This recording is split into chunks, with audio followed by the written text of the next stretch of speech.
And now we are going live to Osun State. My colleagues Mike and Ngozi are with Governor Rauf Aregbesola for a live interview. Enjoy.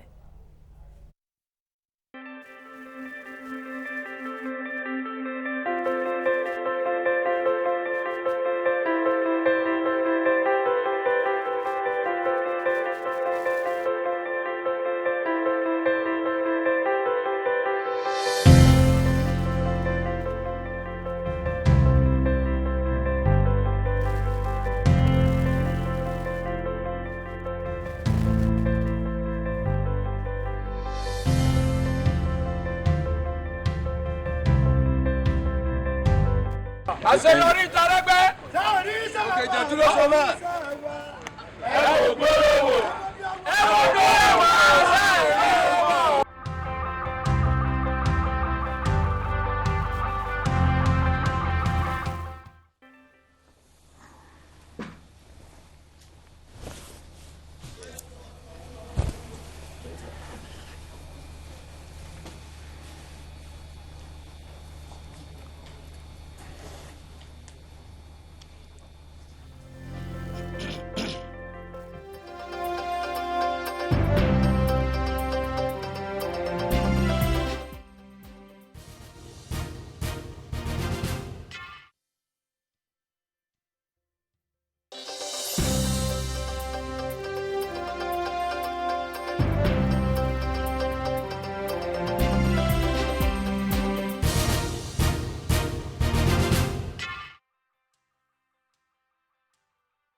All right, welcome to the State of the Virtuous, where great things are happening in Osogbo. We are reaching you live from Osogbo, the state of Osun, and a lot of things are happening in here. I'd like to welcome you to the state capital, where we are this morning. I'm here alongside Ngozi. Yes, indeed, and I'm Ngozi Alibu welcoming you. It's a beautiful morning in Osogbo, an ancient city, but a beautiful one that has been transformed in the last 7 years. If you were in Osun some 7 years ago, compared to what you have now, it is amazing. It's a whole lot of wonderful stories. Yes, indeed. All right, let's get into the show proper now. We have a guest, certainly the number one guest on the show this morning, and it is my pleasure to let you know that we are hosting from the State of the Virtuous, the capital of Osun, this morning. The governor of the state of Osun, Ogbeni Rauf Aregbesola. It's nice to see you. Good morning. Good morning. And welcome. Good morning. Good morning, Nigeria. Yeah. Good morning, Nigerians. Okay, let me start from the very beginning. You spent about 42 months trying to get your mandate at first. At any point in time, did you feel that this wasn't going to come first? As a human being, it's natural to have a period of despair. It's natural. If I say I never did, I will be lying. Okay. But the moment of despair was far in between the entire period. One, it was clear we won the election of April 2007. We won. There was no doubt in our mind whether that election was won by us or not. What we were committed to doing was to prove in the court that indeed that victory was ours, and is a gamut, is a word of there's a word of difference between the actual victory and using the instrumentality of the law in court to prove that really you won. Okay. So there were moments of whether we would be able to so do, because it wasn't as simple as just having the victory. We won the election by the people's mandate. We won, and we were sure of it. However, it was not easy proving in court that victory was really yours. So there are moments of doubt as to whether we could succeed in telling the court that we won. But largely, the belief of victory and the feeling of it was strong in us. Very, very strong. And we were not in any doubt that ultimately God, using the courts and the upright judges, would deliver us victory. And he did. Indeed. And here we are. Of course, yes. And 7 years after. From where you were standing, even before the election, you had promised the people of Osun huge transformations. What would you say were the most pressing needs of the people of Osun when you came into the seat of government? Development. Clearly, in the first instance, our motivation into the entire effort to take the mandate of the people was inspired by the need to rapidly transform the space, one, economically and environmentally. And the two were targeted at ensuring that this space will serve as a stop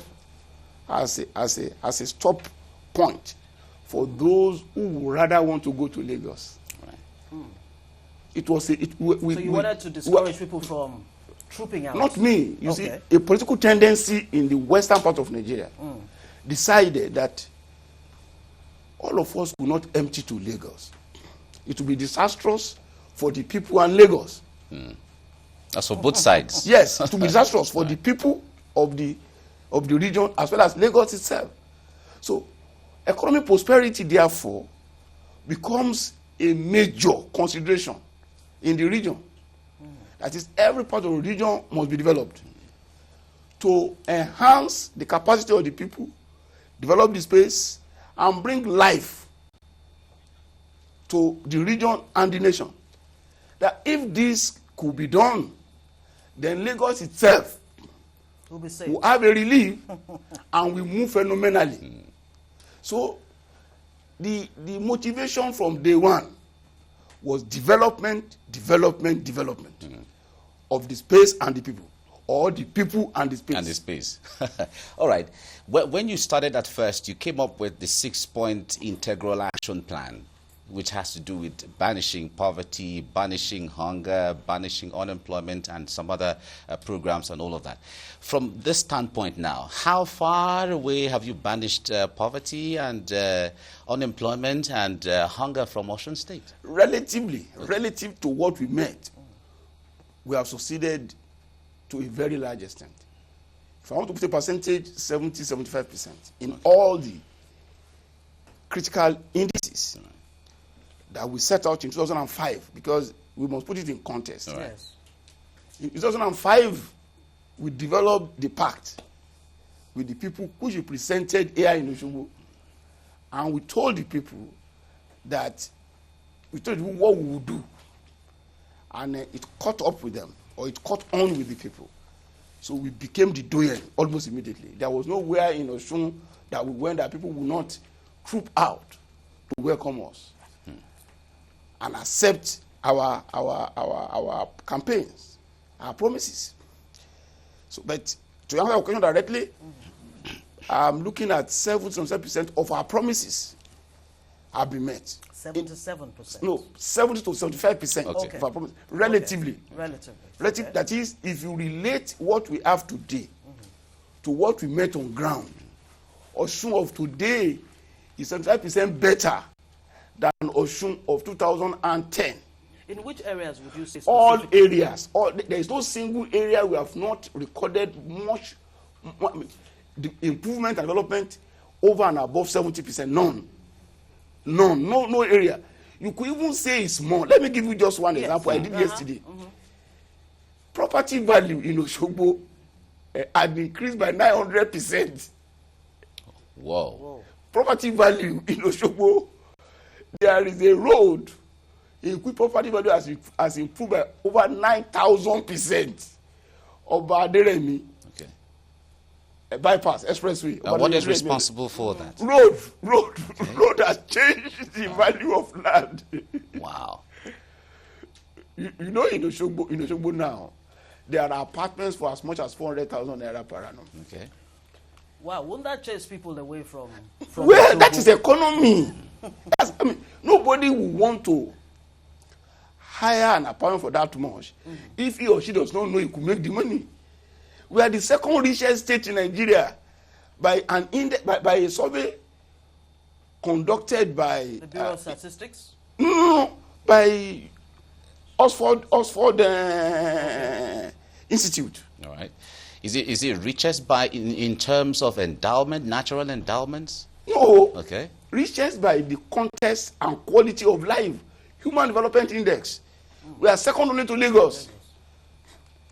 Because of what you are told, we are second only to Lagos, and that's not the first survey. That will be the second one, and we are the third one. We will be consistently second in Human Development Index in Nigeria.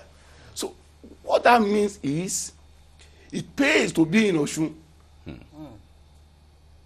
You get greater return on your investment and value for your effort. If that does not say it very well, the hotels that were here at our advent could be counted on the fingertips. We have lost count of hotels of international standard. On top of event centers. Then engage the people, engage the ordinary people. Just realize that these are different. You don't have the restive youth you have over Nigeria in Osun. All our youth are well behaved. They are Omoluabi. So you were able to achieve all of this in spite of the fact that Osun State is fundamentally or basically a civil service town. How are you able to manage all of these developments, considering the low IGR that you have? An answer? Yes, absolutely. Okay, I must thank you for that. It's simple, it's not difficult. In the first instance, Osun is not a civil service state. Okay. That was the impression before our advent.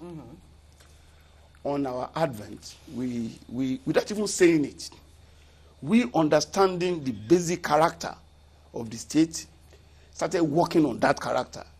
Osun is a peasant agrarian state. That is subsistence agrarian state. So rather than leave it like that, and why it is so is this: what percentage of the population is in the civil service? Less than 2%. Okay. All That's 2% of the entire population of Osun State. Less than 2%. State of Osun. Less than 2%. Right. From federal civil servants to local government civil servants to state, you have less than 2%. All the universities everywhere combined, less than 2%. Osun has quite a number of universities and polytechnics and college education anyway. Less than 2%. So if less than 2% of the population are the one earning what we call regular salary,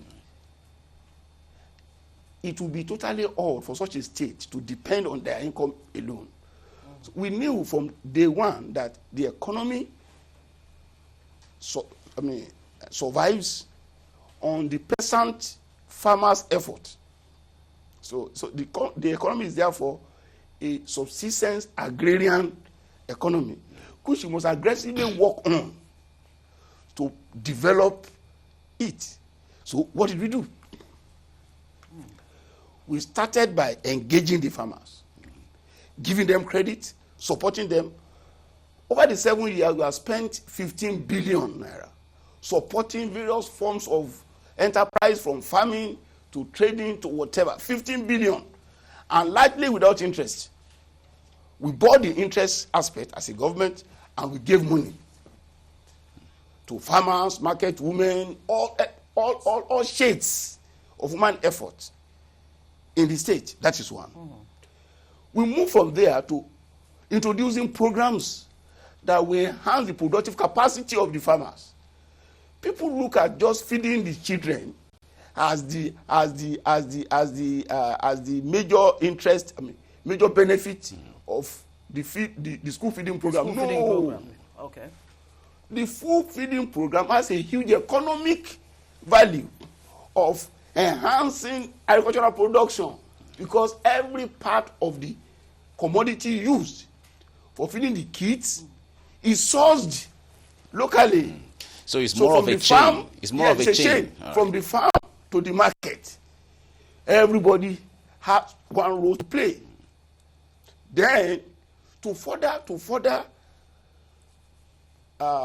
support the economy and boost it, we introduced within 100 days Osun Youth Empowerment Program, a program that pumped, because I use past tense consciously. We are not continuing anymore because of the challenges we have. But for 4 years, that program pumped every month to the economy 200 million naira that could not escape from the economy. What we give to each cadet, each volunteer in the scheme, is not big enough for that person to save, but it's sufficient enough to guarantee a life. Which why was that not sustainable, the OES program you're talking about? Because I heard that in the first 100 days of your administration, you actually employed some 20,000 youth. And if that pumped about 200 million into the economy, why was it not sustained every month? Listen, the Nigerian situation is a complex situation. And I want to start with this. Okay. Because talking about the economy is another issue altogether. We could spend the whole morning. But I quickly tell you, I won't use the word sustainable. Okay. Why are we not continuing? Okay. Yes. On sustainability, because I'm not a master of words. Sustainability, this is a different gamut, but we have suspended it because of the challenges we have in funding. We will still do a round before our exit, by the grace of God. And funding isn't peculiar. Finance is not peculiar to Osun. It's a nationwide, if not a global phenomenon. However, through the scheme, OES scheme, we pumped for 48 months 200 million into the economy. We are still pumping through that scheme because a small proportion of the last participants are still out there to do some few things: clean roads, clean gutters, and teach our students. About 60 million is spent every month now, not 200 million. Okay. So we support the elderly in society with some pittance to keep them going. We ran, and we are still running, an ambulance service that gives prompt 24-hour life-saving attention to whoever is in emergency, from women in labor to those with road traffic accident. So when you look at the totality of our social investment and economic investment, it can't be that we are, in terms of human development index, we are only second to Lagos, not in relative terms, is in terms of what goes out from us to the people. In relative terms, in actual terms, that is, if you look at the quality of life here, vis-a-vis quality of life in Lagos, we are way ahead of Lagos. Wow. Okay. Well, it's really good to know that. But make us understand, when someone says state of Osun and Osun state, a lot of people don't understand what has changed. When you came in, you talked about you had to carry out a rebranding of the state. Make us understand why it is state of Osun and what's the ideology behind it, so people outside can really understand this. I thank you. Don't let us concentrate on state of Osun or Osun state, because it isn't the actual purpose of our rebranding. Okay. The rebranding exercise, which happened on 28th of February 2011, which coincided with the day that the Western region had a self-rule, because it was deliberate. Okay. That day was chosen to celebrate the day our avatar, our leader, the leader of our own political tendency, took the reign took the reign of government in our region, was to take our people back to their history as men and women of valor, men who value morality, decency, principle, and chivalry. So there was no doubt in our mind that everything that a government is there or a leadership is there to show direction. That the only way for us to regain our leadership, not only in Nigeria, but in the entire black world, is to revive that element of virtue. Okay. So we told ourselves and our people that we are not just ordinary people. We are virtuous people. All right. So was that some kind of a mental revolution? Yes. That some of your peers have been talking about as against, well, more like mental restructuring, as against restructuring. If I want to use the word of Adelabu, it's mental risorgimento. Wow. Mental risorgimento is to let our people know total overhaul. That they are not just ordinary human beings. Okay. They are people imbued with sufficient capacity to stand up and face the world and say we are humans like you, and we can do anything that is legitimate, proper, and decent to advance our interests. How have the people bought into this ideology, this mental revolution, and is it really reflecting? Yeah, he used risorgimento. Risorgimento. No, it's not my word. It's word of Adela. No, of course. How has it reflected in every area of life in Osun, social in life, the state of Osun? I want to believe it's been bought in absolutely by the people. In the first instance, that was the character of the Yoruba man. A Yoruba man naturally recognizes the need for fine relationship, understands what is called decency, understands why he or she must not exploit you, understands why relationship must be mutually beneficial, and so on. So we simply revived at that time what has been what called the dormant, was almost becoming dormant element of our life and custom. And of course, it's not difficult to revive what has been there. So, having done that, we adopted the crest of Western region as the symbol and crest of the state. We adopted the UPN anthem and translated it to Yoruba as our own anthem. Most of the things we did weren't anything original, because it was unnecessary. Most of the works had been done by our forebears, and by our forebears. I mean, that's the crest. Okay. So that was the crest of Western region, modified by Awolowo and adapted. So we simply adapted it with slight adjustments, very, very slight adjustments that cannot even be noticed by those who saw the original one. Okay. We adopted the UPN anthem as our own, and the anthem is so inspiring. You need to listen to it to know what I mean. It's an anthem speaking to the need of Yoruba person or persona, living up to the expectation of the people.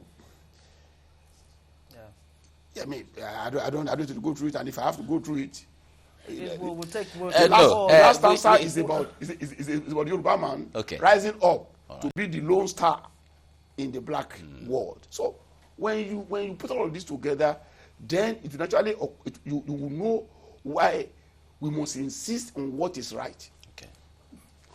All right. All over the world, no, please excuse me. All over the world, where state is adopted as the structure of their polity, from Australia to Malaysia, to Indonesia, to India, to Germany, to the Americas, and I use the word Americas consciously now, both North and South America. Central and South. There is nowhere where states are called the way we call our states. California is a long word. They don't say because it's long, they say California state. No, it's state of California. The only other place where, excuse me, where states have similar nomenclature as our own is the backward Myanmar. Boma. In Boma, you hear of Rankin State. Just as you have it here. And we have a similarity with Boma. Myanmar now. Yes. What similarity? We had both been ruled brutally by the military. So the military, in their normal disorganized fashion, they just look for shortcuts. So it's easier to say Oyo State than to say State of Oyo. even though grammatically it's not correct, it's colloquial. All right, we'll So get... anyway, Yeah. you ask the question. Yes, we'll come back to all of that because we'll There's so actually much to take- talk about and so much to understand from that I perspective. just tell you that but the issue of Osun State or State of Osun is not really the main focus of our rebranding. Okay. The rebranding is to give our people a sense of being that will make them who they should be. all right, a Virtuous reorientation. men and women. Okay, All right, we'll thank you, take a Ben. short break right now. It's TVC Breakfast, a special one coming from Oshogbo, the state of Osun, and our guest, of course, is Ogbeni Rauf Aregbesola, the executive governor of the state. We'll come back shortly and we'll itemize some of the developments and the challenges right after now.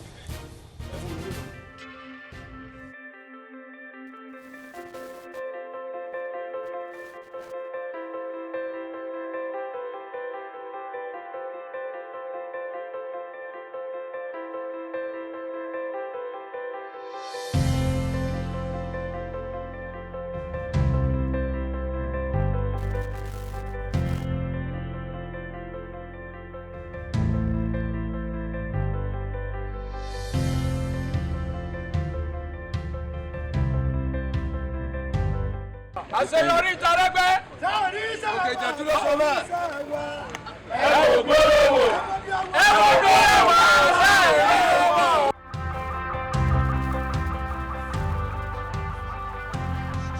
Unrelenting. On TVC News.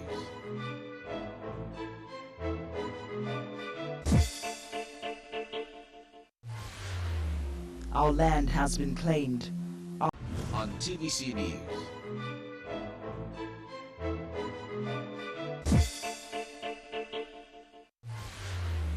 Our land has been claimed. Our homes have been taken away. The waters have invaded man's habitat, thereby crippling commercial activities. Our seas and waterways have broken their bounds, sweeping away lives and property. How long do we suffer from this self-imposed environmental hazard? Drainage systems are not our waste bins. Stop dredging. Stop distorting the balance of our oceans. Stop building on water channels. Let's protect this nation. Let's sustain Mother Nature. Together, we can recreate a planet in harmony. This message is brought to you by TVC News.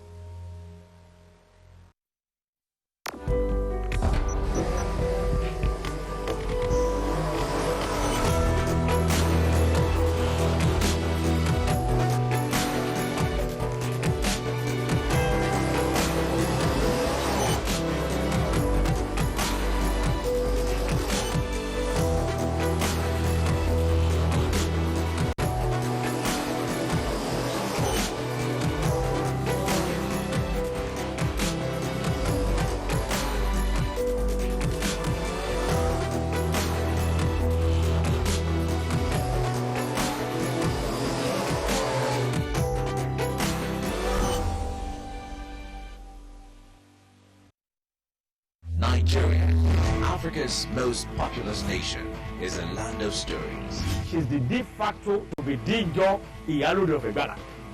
This is full hours. No woman in Egbala was pronounced Iyalode during her lifetime. The stories that inspire greatness.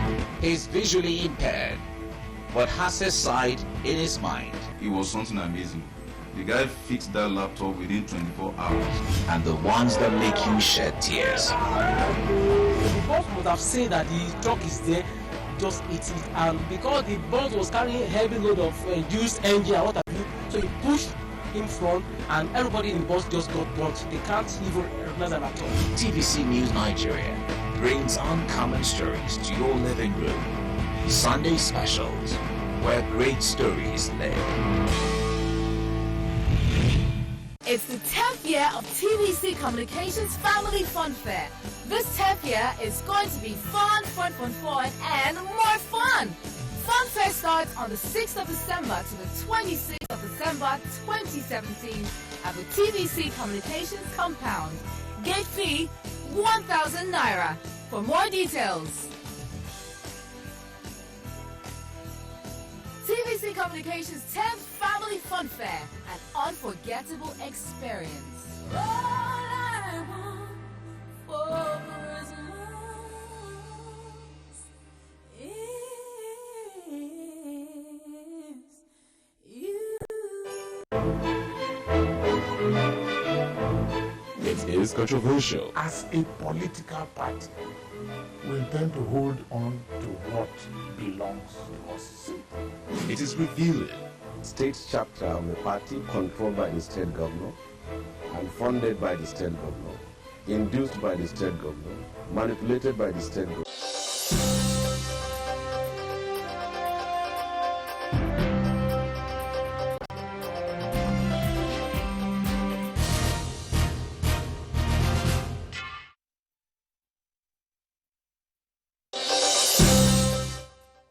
The capital of the state of Osun, and this morning we are talking about focusing attention on the state of Osun and all the activities that are taking place today. And we have the host right in here, Ogbeni Rauf, Aregbesola, and we have been talking about several things in the state. Now, Mr. Governor, let's go to you embarked on fantastic, gigantic school infrastructure. Commendable. But when it comes to the performance in WAEC and NECO recently, the state hasn't been at the top position, as the case may be. How concerned are you about that? We are not in competition with anybody. All right. We are committed to development of our own people. So we are not competing. There's no rivalry between us and any state. And when people look at the WAEC index or table to say we have done well or we have not done well, I just look at them and I ask myself, if competition is actually the issue, it won't be on performance in WAEC. It will be on number of matriculable students. That is Osun university ready students who could go to university. And since 2015, this state has consistently been hovering between the first three best states in Nigeria producing students for university and polytechnic. By the record of MBS, not by my own record. So, is it the means to qualify for examination of JAMB that is important, which is subject to any manipulation, or the actual qualification to enter tertiary institution? So, in the matriculable context and index, Osun has been in the past 2 or 3 years among the first three. So never mind what to hear from the opposition. I won't qualify them. Just the opposition, which a session of the press promotes so rapidly. Go to the real issue of how has Osun been performing since academically since our advent. The story is quite different. That is number one. Number two, let's now go to even the actual performance on ground. The best result of performance of Osun since the creation of the state, not since the creation of the state was 15%. That is only in 1 year did Osun produce 15% of the students that wrote WAEC with 5 credits, Maths and English. Since our advent, the least we have ever had was 21%. The last WAEC, we scored 46%. So if you want to do a percentage performance, simply subtract 15 from 46 and put it on 15 to understand the geometric proportion increase in our performance. Okay, so we have performed excellently well and consistently or progressively. In WAEC, when you situate our performance on what we met on ground. Well, if you are looking at competition yes, or rivalry, of course, you may want to poo-poo our performance. All right, let me but just we are sure and certain, with some steadiness, in our ability to produce world beaters, academic world beaters. How? There is no state in Nigeria, I don't want to say Africa, with the sort of program, policies, and delivered projects we have on education. No, none. None. So, what are those? What are those? Include model schools. Yes, the free those are projects. Free uniform. Thank you. And tablet of knowledge. Thank you. None. So it's like the old adage: slow and steady wins the race. What does he do? Let me make the point. We are so sure. Excuse me, madam. Yeah. We are so sure of our place in history and the future we are going to, that it's a question of time. We'll be there. We'll be the best. We are not in a hurry.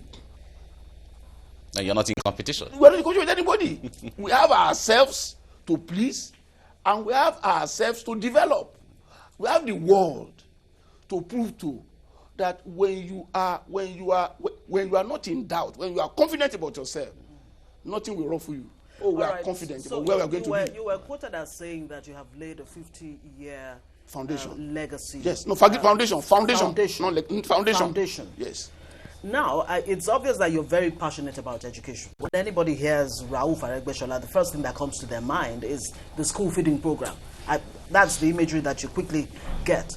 But how does it translate in, especially when you look at the budget for education at the federal level, 7%. How do you think that will really translate in achieving that goal that you set out to achieve as far as education is concerned, as the foundation of every other development? There's no problem. We have no problem with federal government. We have no problem with federal government. Nigeria is a federation. Mm-hmm.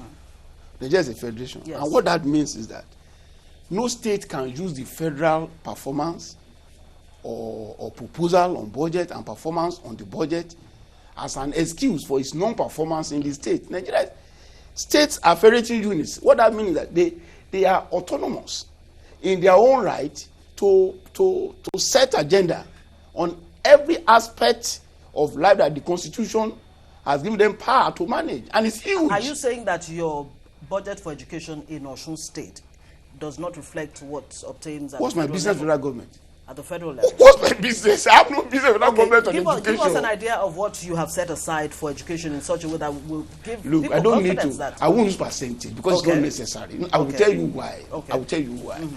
I know the Nigerian economists and analysts. They go by this conventional way of saying, I could vote 90% and not spend 1% now. That's not the issue. Let's talk of reality. I'll give you the result of our action. I said we met a best performance level of 15%. We have grown it to 46%. How does that sound to you? Excuse me. No. That's not all. You yourself, in introducing this topic, yes, you said you saw schools. Now, what will it cost to produce those schools? I went to the stock exchange to borrow 11 billion simply for me to build 11 state-of-the-art high schools. What does that tell you of a state that gets now less than 15 billion per annum as statutory allocation? What does that tell you? It shows you a state that does not even look at percentage anymore. A state that says that, look, we want to be academic giant in the next 50 years. And how do I mean? From my 11 high schools alone, in the next 10 years, we will have 330,000 world acclaimed pre-university scholars. Okay. From just 11 high schools alone, because each of those high schools accommodates 3,000 students. So in 10 years, we're talking about 330 people enrolling. in the schools. What do you think will happen? We want to beat the world. We want to tell the world that we have arrived. And we have put everything there to make it possible. It's not just, we are not just imagining it. As it is with high school, so is it with middle school, so is it with elementary school. We didn't come about this accidentally. And it will be sustained after you leave the scene? Well, by the grace of God, it must be. I'll tell you why it should be. There is a company called Omoluabi Education Services Limited. It's a government-owned company, but it's going to be managed by the best educators we have in the state, and there are quite a few who are independently administering the schools. So, and the template we have set is such that for it to fail, there must be a deliberate effort to fail it. And if I understand the power of democracy, the people will never allow anybody to destroy a legacy that they know is their only claim to civilization. Okay, let me still buttress on this education issue. You are very concerned about consistently increasing the quality of the education. What are these? What are the schemes? What are the tangible deliverables that is enhancing the quality of education, besides the school feeding program that you talked about, besides the structures, besides the mass enrollment? What is that thing that is? I've told you there's a special purpose vehicle that coordinates and administers all our schools. Right. Outside government, direct government control. I've told you that we have put in place a means of getting money from the parents simply to maintain the school infrastructure. We train our teachers. In fact, we have harmonized the service such that you can be moved now from one segment of the service to the other. The issue of people being segmented into civil service, teaching service, local government service is gone in Osun. Wherever we find a useful personnel for any particular assignment in the service, we move that person there. So we are in process of auditing, assessing, and identifying competence, human competence, particularly in education. There's a volunteer scheme now we have brought up, in which whoever has passion for education will be brought on board to help us develop our kids. So that is there. What you have not asked is, how does the present economic challenge affect the welfare of the teachers? I cannot say it is not impacting, but we have relieved it considerably by some measures we put there. Yes, workers generally on levels 1 to 7 get their full pay as at when due. Okay. Workers on levels 8 to 10 get 75% of their